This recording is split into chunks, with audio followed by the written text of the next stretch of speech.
This week on Channel 8 News, we'll take a look at LGBTQ Pronouns Day, a visiting artist, a car smash, and more. Channel 8 News starts right now.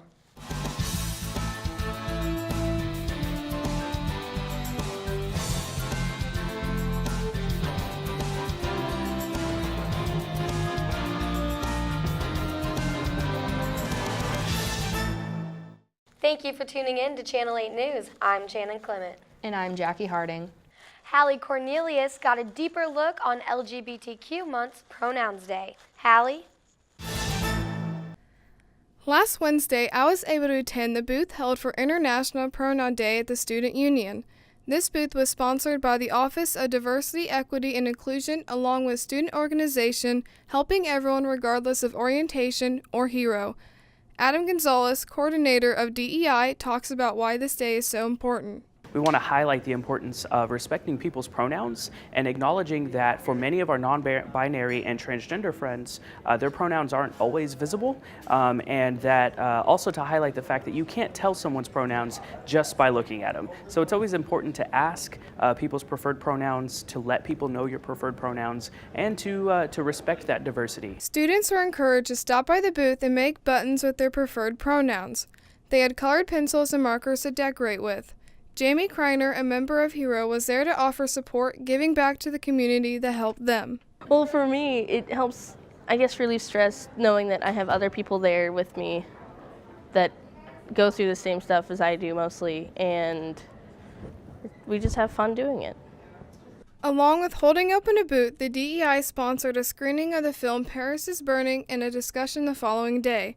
All of these events are part of LGBTQ History Month, which emphasizes for people to be themselves and to believe in what you believe is right and stick to it mostly. You can be your fabulous self in anything that you do. This has been Hallie Cornelius reporting for KNWT Channel 8. Thanks, Hallie. Nolan Brooks had the opportunity to meet one of Northwest's visiting artists. Let's take a look. On October 15th, Northwest hosted its first Visiting Artist of the Year, Morgan Ford Willingham. Willingham is a photographic artist from South Carolina who teaches at Emporia State. I caught up with Willingham to see what her work was all about. I think for me, one of my biggest inspirations in kind of sharing my work with students is being a teacher. I really take a lot of joy in trying to show someone something new that they didn't know before or thought that they hadn't thought of, or share some kind of history with them that they weren't familiar with. And all that stems from being a professor and kind of sharing my loves, my joys, my interests with others.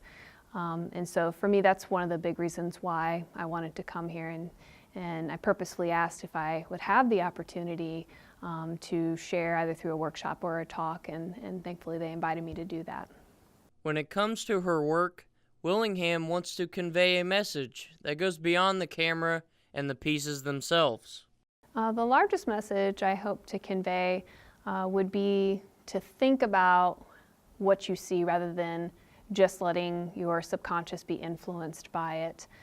The world around you, whether it's specifically the cosmetic industry and advertising, or maybe it's something completely different. But just thinking about how we're influenced by the text and image that we're inundated with every day. As Willingham continues her work and spreading her message at every workshop and show, her influence as an artist will continue to expand as well. For Channel 8 News, I'm Nolan Brooks. Thanks, Nolan. When we come back, we'll take a look at the top 5 things to do in the Northwest community this week. Stay tuned.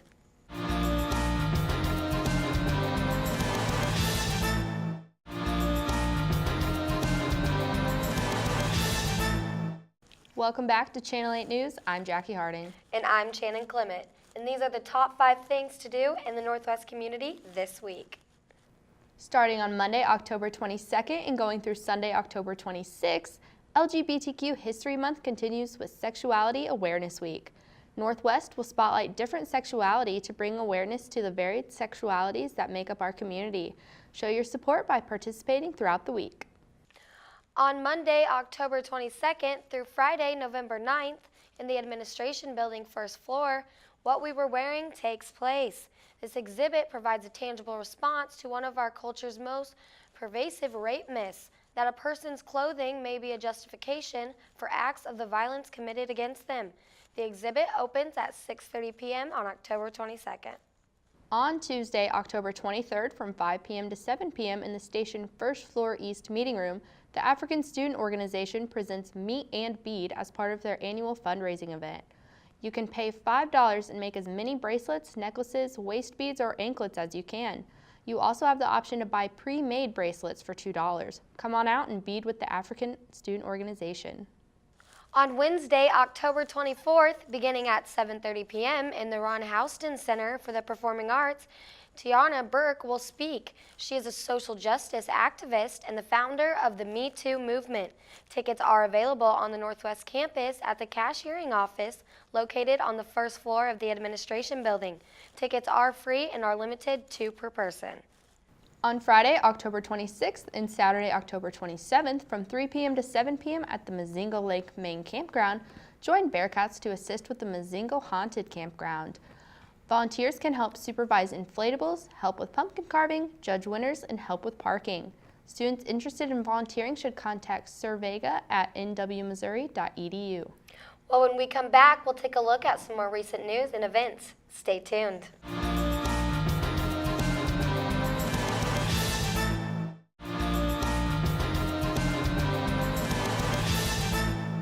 Welcome back to Channel 8 News. I'm Jackie Harding. And I'm Shannon Clement. Brianna Wesley took a hammer to a bright pink car in the UPD parking lot. Let's see what that's all about. Brianna? Last Tuesday, I was able to attend the Sigma Society Car Smash. It was a breast cancer event put on by Sigma Society to raise money for Breast Cancer Awareness Month. Students paid $1 to participate in the car smash, and all proceeds went towards increasing breast cancer awareness. Our fundraising chairs really wanted to do this event because we have many girls in our organization who have been affected by breast cancer, whether it's one of their family members or themselves. So we wanted to do something to inspire them to donate to breast cancer awareness and research. So that's why we wanted to do it. First car smash, but since it's been going over so well, we are definitely going to bring it back next year. And hopefully next year we can pick a family to donate all the money to versus just sending it to breast cancer research. Sigma Society is an organization on campus dedicated to community service. They are all about philanthropy and giving back to the community. Sigma Society welcomes anyone that wants to be a part of giving back to the community and helping others.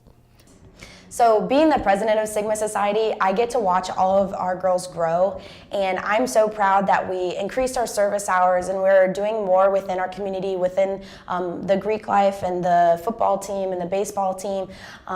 So I love watching everybody grow and do that and getting those service hours between the community and our campus. Sigma Society will continue having the car smash in the future and thinks that the event was beneficial for those affected by breast cancer. Sigma Society will also be hosting many other events and community service projects in the future for those interested in joining. If you want to join Sigma Society, don't be afraid to reach out. You can contact us through Bearcat Link, and we can get you signed up for next semester, considering we've already went through our rush event right now. But we let everybody in. If you're really devoted to service, we'd love to have you. And if you just want a sisterhood feel, that's where we are. This was Brianna Wesley for KNWT Channel 8 News. Thanks, Brianna. Well, our university police department is at it again. Last October, you may remember UPD tweeted about their Big Little matches with Chief Clarence Green and Officer Kevin Hawkins. That tweet made it to over 432,000 likes and 151,000 retweets.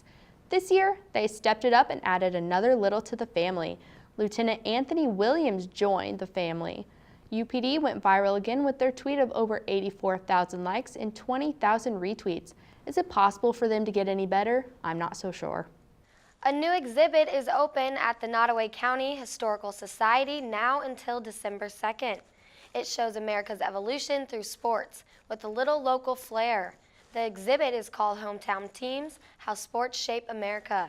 The exhibit shows local sports such as football and baseball, and also shows cheerleaders, mascots, marching bands, and more.